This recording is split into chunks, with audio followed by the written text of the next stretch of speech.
because my mother, like a lot of mothers in the 1950s, she used sweets as a reward. If you were good, you got your sweets. If you did your jobs, you got your sweets. If you did your dry stone walling, you got your Maltesers.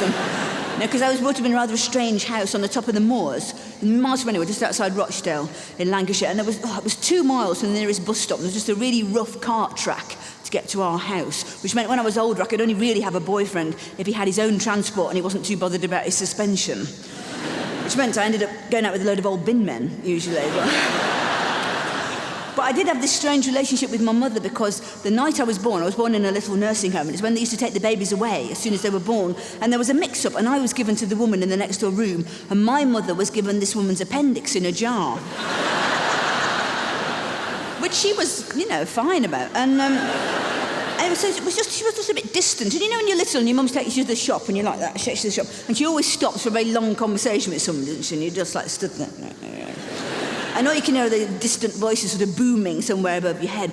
Well, I realised years later that in my case, that was a false alarm.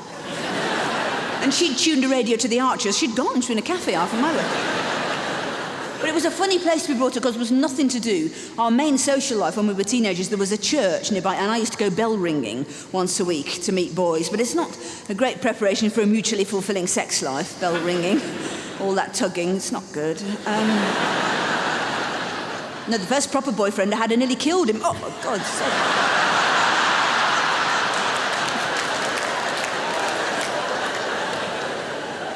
No, he didn't mind that so much as being expected to do it in a circle with 7 other people. Just got to do this in case it's worrying anybody. It's all right. But the trouble with my mother was that she never would encourage us to go to the doctor. If we were ill, she said you should never go to the doctor unless you got something interesting. So we were always going around kissing parrots trying to get siticosis. Because she said, that you should put up with everything, which is a very northern thing. It's a very Lancashire thing. You put up with everything. You don't show your emotions. You don't show that you mind about anything. If you look at the history of the Northwest, they closed the mines and they just went, oh, well, there you go. And they closed the shipyards. Oh, fair enough. They closed the cotton mills. That's that then. When they marched in the 1930s, they marched from Jarrow in the northeast. The people from the northwest joined on at the end because nothing else to do. And when they got to 10 Downing Street, they said, look, we're not that bothered about the unemployment, but could you please not send us any more Gracie Fields films? Thanks very much. And that's how she was brought up, to put up with everything, because she was brought up in the 1920s, very poor, little tiny house in Moss Side. She said to me one year they were so poor she didn't have a coat. None of them had coats. She didn't have shoes. None of them had shoes. She didn't have a sense of humour. That was just her. So, when I started to feel ill, I really started to try and struggle on. But I was losing all my bounce, because normally I get out of bed, I have a shower, I shampoo my hair twice, I put mousse and conditioner and blow dry it. I'd gone from that to slapping on a bit of wash and go and hoping it rained.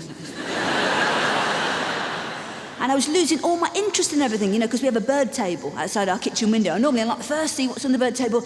And I just couldn't be bothered looking at my children and going, look, there's a robin. I'm going, oh, I'll look later. One night we had a fox in the garden and my children going, look, there's a fox in the garden. I'm going, oh, yeah, I'll look later. One night we had a unicorn and 2 pixies.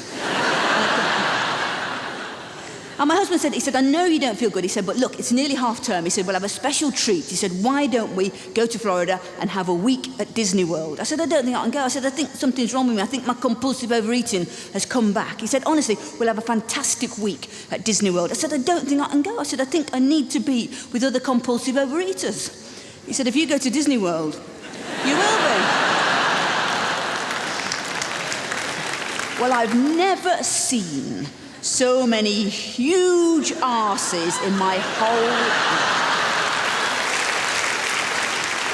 I've never been there before. I don't know if everybody there has a big arse, or just everybody in Florida's got a big arse, everybody in Disney World's got a big arse. It was Big Arse Week and we got 4 cancellations. I don't know what it was.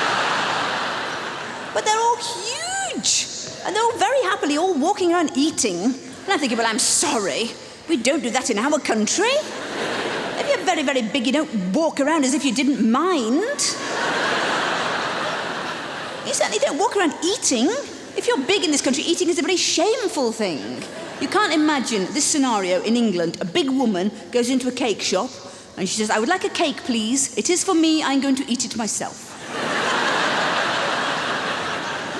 It couldn't happen, could it? She would have to go in and say, can I have a cake, please? A woman's collapsed 2 streets away, and I think it's a diabetic coma. On the other hand, it could be head injuries, in which case I'll eat it myself. In Disneyworld, they're walking around, they got food in this hand, they got food in that hand, they got a big wheelie bin full of popcorn. They got a sort of Bob Dylan harmonica style thing with a turkey leg strapped to it.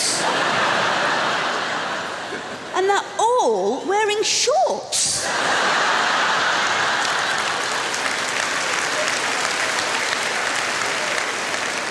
And I'm thinking, I'm sorry? We don't do that in our country. If you're very, very big, you're supposed to stay in. If you have to come out, it's beige with an elasticated waist. It's not shorts.